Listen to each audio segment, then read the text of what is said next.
going to run through another one with you now, guys. This is a combi link, but with one material only, and this is Armor-led kit back. It's been out for years now. I love this stuff. You can get it in green and gravel, but you don't come across it that often now to buy it. It's just look at the drawer, pick it up on somebody who's got it in, getting it off them. Because I just think it's brilliant. Anyway, so that's the material we're going to use for braid wise. I'm going to be using the Corda long shank hook size 4 in a rig ring. Just thought I'd just show you a basic rig you can take anywhere with, and it just catches. It's a cracking little rig. What you need to do is strip back about 4 to 6 inches of braid. Sorry, the coating off the braid. There we go. That's about right. Just trim off the hook link how long you think you're going to want it. So now we've got that. And what I do now is I just tie my loop end of my braid. This is really soft. The reason why I like this is because it steams. The idea of it is you steam this stuff, and it's a nice stiff material once it's been steamed. Alternatively, you can run it through your fingers and it will sit nice and straight. So when you've done that, just cut your tag end off, nice and neat. There we go. What I do now is I actually drop my rig ring on now, drop it on. I'm just doing a little single overhand knot so it sits near, just gently, don't pull it tight, just gently there, near about an inch from your loop, and drop that over the top. Once you've got that on the back, thread the other end, knot style through your hook. Now what we're looking for is what sort of distance you want on there.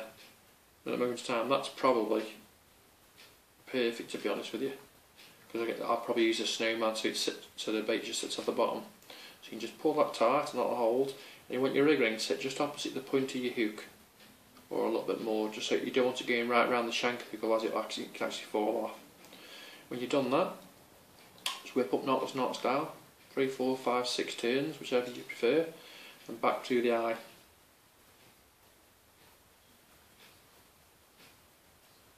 Back to the eye. Now, there we go. We've got a stiff material for a soft section now. Okay. On this particular rig, I don't overcomplicate it, and I don't even bother with shrink tube. You can do to get a little bit more of a turn, but as you can see on that, it turns anyway. Straighten every time. So now work out how long you want the hook. About 6 to 8 inches again. Simple loop in your hand, pinch it on itself, and when it goes over the top, turn it back on itself once and thread the loop to the small loop. Before you pull it tight, just moisten it down. There we go. Nip off your tag end. Okay. Now this particular material works well with a bit of heat. So I just find, just to start off with, if you haven't got a kettle, by rubbing your fingers down it a couple of dozen times, as you'll see. That's why I love this material, it's so versatile. And there you've got a lovely straight hook link.